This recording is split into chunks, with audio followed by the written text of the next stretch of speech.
Fonctionnalité déjà présente sur Zerfor Online, les e-signatures. Alors, on a étendu les possibilités d'ajouter des fournisseurs de signatures électroniques à Simple Sign, USign et Scribe. Alors, il n'est pas là, mais Scribe. Et donc DocuSign, Simple Sign, USign et Scribe sont déjà préconfigurés dans Zerfor. Mais vous avez aussi la possibilité de vous rajouter des fournisseurs locaux ou des fournisseurs additionnels sans faire de développement. La seule chose qu'il faudra faire, c'est côté fournisseur, qu'il remplisse une interface. Alors, le but ici, c'est pas de vous former sur cette partie interface, c'est de vous montrer où retrouver ces informations-là, parce que il faut une personne qui soit du milieu signature pour pouvoir remplir l'interface de son côté. D'accord ? Je vais vous montrer cette documentation.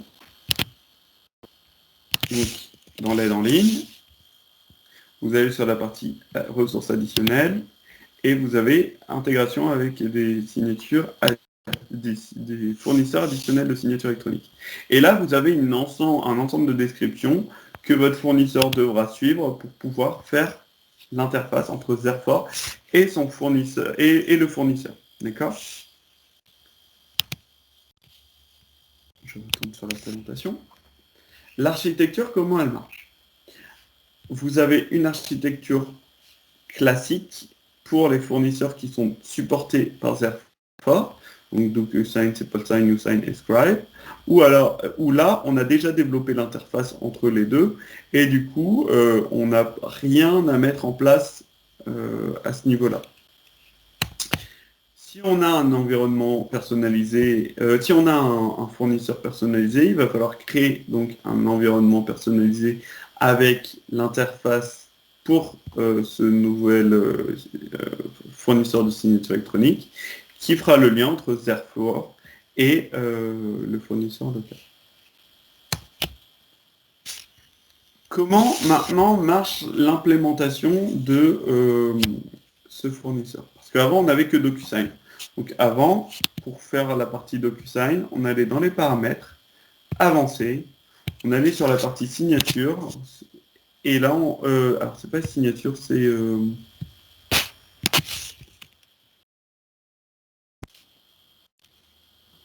on avait une partie DocuSign et on rentrait les informations de DocuSign. D'ailleurs, elles y sont plus. Okay, très bien. Maintenant, si vous voulez installer DocuSign ou USign, etc., vous avez une nouvelle option qui est disponible dans Intégration. Cette option, c'est signature électronique. Donc ici, vous voyez, j'ai aucune signature électronique, je veux rajouter un fournisseur de signature électronique. Je vais faire un clic droit ici et je vais spécifier quel est le fournisseur de signature électronique que je veux développer. Donc, DocuSign, SimpleSign, USign ou Scribe, ou mon nouveau fournisseur de signature électronique.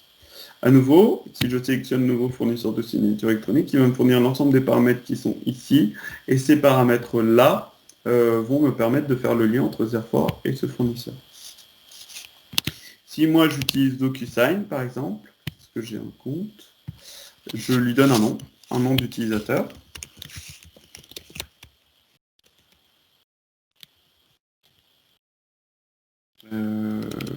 Le mot de passe, si je m'en rappelle bien.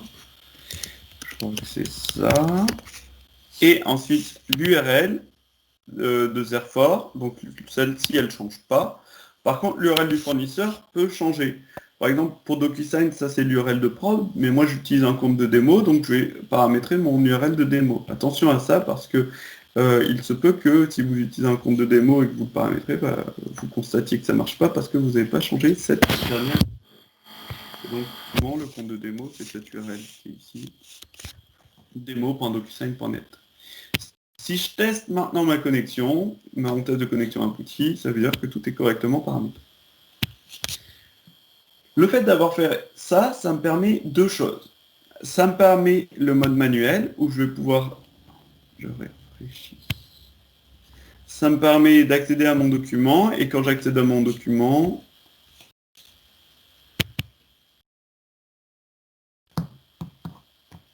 d'avoir le petit bouton en haut signer, et donc je vais pouvoir envoyer le document à DocuSign. D'accord? Parce que ça sélectionne automatiquement DocuSign. Donc, alors là, ça va prendre un petit peu de temps, mais ouais, il y a peut-être quelque chose dans les paramètres que je dois changer, mais ouais, je dois rajouter mon utilisateur et mon mot de passe, c'est pour ça. Donc je rajoute mon utilisateur et mon mot de passe et je peux cliquer sur Assigner pour envoyer à DocuSign. Donc ça, c'est le premier mode d'envoi à DocuSign, le mode manuel. Mais vous avez aussi le mode automatique. Le mode automatique, avant, on passait par un workflow et une tâche de DLL. On passe toujours par un workflow, une tâche de DLL. Non, on passe toujours par un workflow, mais plus une tâche de DLL. Si on va sur la partie DLL, maintenant, on n'a plus ici la partie DocuSign. Parce qu'on a une nouvelle tâche qui existe qui s'appelle Envoi pour signature. Si je mets cette tâche Envoi pour signature et je clique sur Modifier, on retrouve l'interface de la DLL que l'on avait sur DocuSign. Il suffit alors de sélectionner le fournisseur de signature électronique. On va pouvoir retrouver l'ensemble des gabarits liés au compte que l'on a spécifié, mettre le sujet sera non, les gabarits ne sont pas obligatoires. Je reviendrai, pardon, sur cette question. Le sujet lié à au mail que va recevoir la personne, parce qu'on reçoit un email DocuSign pour pouvoir cliquer sur le lien DocuSign et accéder à son document à signer. Et le contexte. Le contexte, c'est en fait quand vous allez envoyer un document à DocuSign, un document à faire signer, il va vous créer une enveloppe. Cette enveloppe va contenir les données d'index, le document, une enveloppe ID, un identifiant lié à votre enveloppe, et un contexte. Ce contexte, il servira notamment lorsque DocuSign aura finalisé la signature de l'ensemble, enfin, vous aurez finalisé l'ensemble des signatures d'un document, que le document sera typé signé, alors le content connector utilisera la surveillance de signature et le contexte que vous avez spécifié ici pour y attribuer un profil d'indexation que vous allez devoir créer, bien sûr, pour pouvoir faire le retour, pour pouvoir justement faire le mappage. Alors là, je parle de DocuSign. Alors je vois que nous, on ne fait que de USign. Mais DocuSign et USign, c'est similaire. D'accord. Vous avez la même fenêtre. La fenêtre n'est pas dépendante du fournisseur de signature électronique. Et donc, ça vous fait le mappage entre les données et votre contexte, et le profil d'indexation, pardon. Et ça vous permet notamment de remplacer votre document qui est dans la GED et qui ne contient pas de signature par le document qui a une signature. Pour avoir plusieurs documents, un document signature, un document non signature. Là, vous avez un seul document avec non signé pour la version 1 et signé pour la version 2. La version signée étant celle qui revient de votre fournisseur de signature électronique. On a la possibilité de convertir le document en format PDF avant l'envoi, mettre un ordre de signature, parce que ici vous avez spécifié le rôle, l'email, le nom, le téléphone, donc il y a on gère la double authentification. Attention, ça dépend bien sûr du fournisseur de signature électronique. Vous allez pouvoir y mettre plusieurs rôles et vous allez pouvoir exiger à ce que ce soit signé en fonction d'un ordre.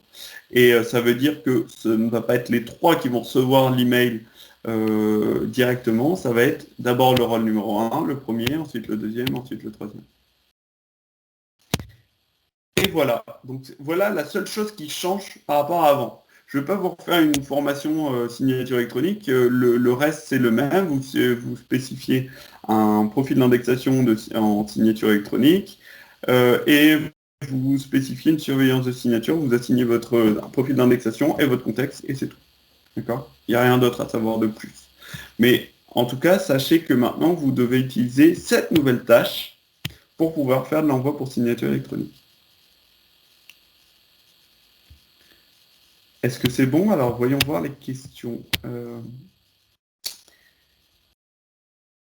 C'est au fournisseur des...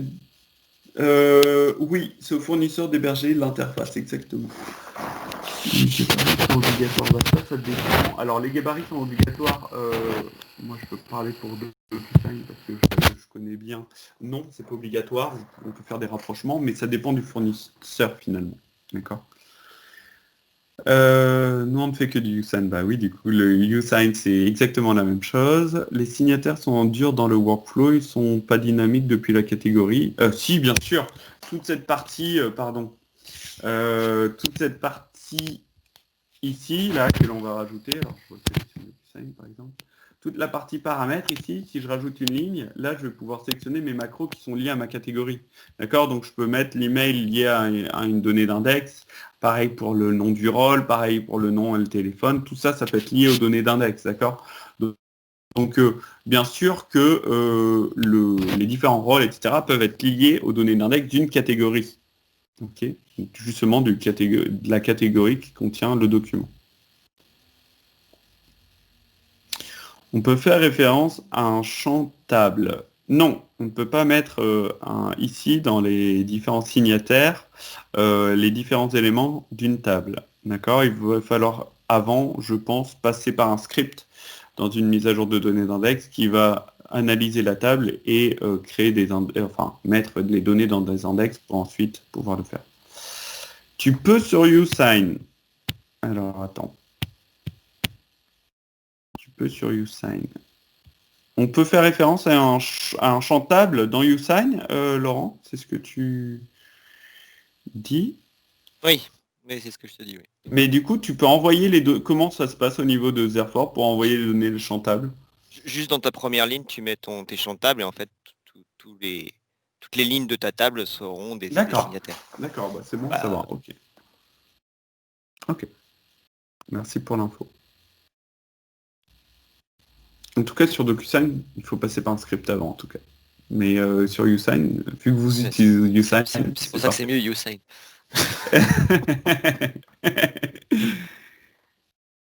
Voilà à ce niveau-là. Est-ce que vous avez d'autres questions? Non? Ah, alors, une information très intéressante.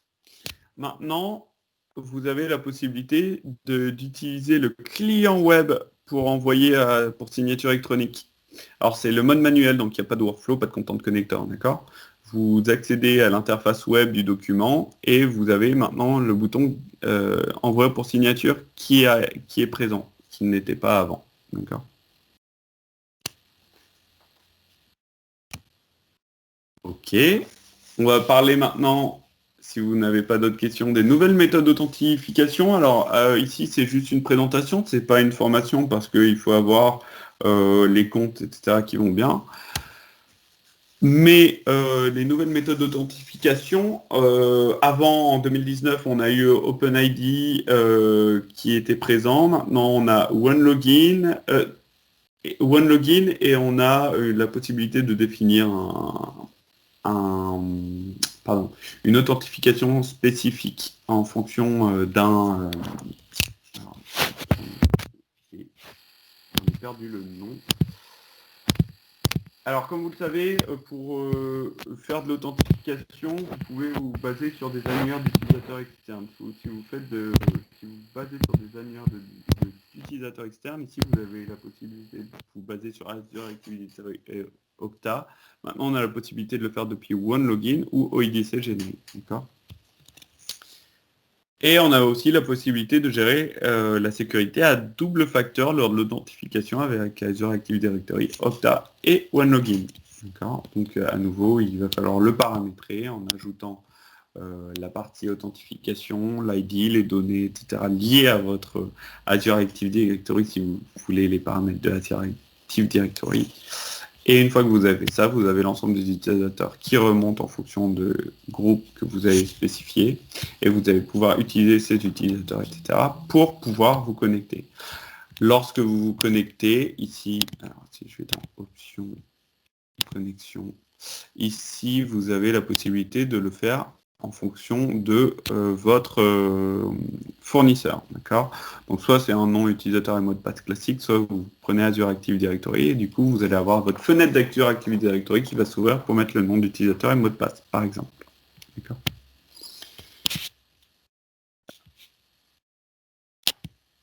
je ne vais pas revenir énormément dessus, vous l'avez vu en 2019, c'est juste pour vous rappeler que maintenant on gère OneLogin et OIDC générique. Fonctionnalité déjà présente dans Zerforgo. Alors, pour ça, je vais prendre mon portable. Voilà. Et je vais le connecter. Alors.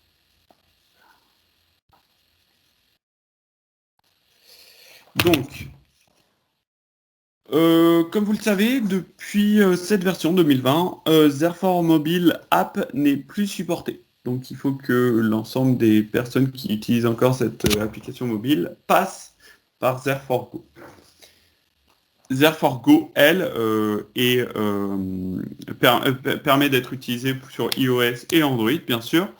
Et on a deux fonctionnalités qui ne sont pas forcément très connues, mais qui ajoutent un plus à l'application Zerfor Go, qui ont été développées. C'est la possibilité d'accéder à ces e-forms depuis l'application Zerfor Go et la possibilité de paramétrer l'envoi des fichiers. Quand vous faites une photo, par exemple, pour envoyer un document dans Zerfor depuis Zerfor Go, avant, on avait la photo au format de la photo, donc ça pouvait prendre du temps. Maintenant, on va pouvoir spécifier quel est le format que vous voulez. Alors, je vais vous montrer ça tout de suite. Et du coup, le poids du fichier en sera impacté. Attention, si vous avez besoin de photos de bonne qualité, il faut laisser le paramètre par défaut qui est format natif, format normal, d'accord. Alors je vous montre ça tout de suite. Je vais ouvrir App Power Mirror. Si j'arrive, alors c'est Power Mirror, je pense. Je vais retrouver, il y a quelque part Power Mirror. J'ouvre aussi de ce côté-là. Je ferme cette partie-là. Si vous ne connaissez pas, c'est un outil gratuit qui permet de montrer son téléphone depuis son PC. Super utile. Fonctionnant Wi-Fi ou en USB. D'accord. Alors hop, je sélectionne mon téléphone, je diffuse l'écran. Et là, vous êtes sur mon téléphone. Donc, si vous êtes sur mon téléphone, je vais sur Zerfor. Et en allant sur Zerfor, je me connecte à mon tenant. Et ici, je vais pouvoir aller sur ma partie formulaire électronique. Donc sur ma partie formulaire électronique, je peux sélectionner mon formulaire et cliquer dessus. Et une fois que je clique dessus, je vais pouvoir remplir les informations de mon formulaire. Donc je clique dessus, automatiquement ça me connecte, donc c'est pas le mode anonyme, hein. Ça me connecte sur mon formulaire, je vais pouvoir remplir les différentes données de mon formulaire, cliquer sur Submit et ça remplit mon formulaire. Donc ça, c'est la possibilité de remplir un formulaire depuis l'e-form. On a aussi la possibilité maintenant, dans les paramètres, de changer les paramètres de l'image, donc Image Settings. Et là, vous allez pouvoir sélectionner le format lié à votre envoi de documents, donc de photos. Donc soit la taille originale, soit large, médium ou small, en fonction du nombre de mégapixels liés à votre photo. D'accord ? Et comme ça, lorsque vous allez envoyer un document dans Zerfor, un document photo, ça prendra beaucoup moins de temps que ça l'était avant. Voilà au niveau. Donc là, niveau paramétrage, vous n'avez rien à faire finalement. Vous avez juste la possibilité de modifier les données, mais modifier les settings, mais vous n'avez pas de paramétrage à proprement parler à faire dans la GED. C'est bon pour cette partie-là. N'hésitez pas à nouveau si vous avez des questions. Et on a fini la présentation de l'ensemble des fonctionnalités de Zerfor 2020. D'accord ? On va maintenant passer rapidement sur la partie e-learning. Donc, la partie e-learning a changé. On a un nouvel e-learning accessible depuis l'extranet. Donc, vous allez vous connecter sur l'extranet, vous allez cliquer sur e-learn et vous allez arriver sur cette interface. Alors, je vais vous la présenter présenter un petit peu, mais vous allez voir, elle est très facile à comprendre. Il suffit juste, je crois que c'est celle-ci. Vous arrivez sur une interface comme celle-ci et vous allez rajouter vos cours au catalogue. Donc vous cliquez sur Course Catalogue, vous sélectionnez quelle est la formation que vous voulez voir. Donc est-ce que c'est le refresher, est-ce que c'est formation technique avant-vente, après-vente. Vous cliquez dessus et ça vous le met dans votre liste des formations. Vous retournez sur Home et là vous avez votre formation. Vous cliquez sur Play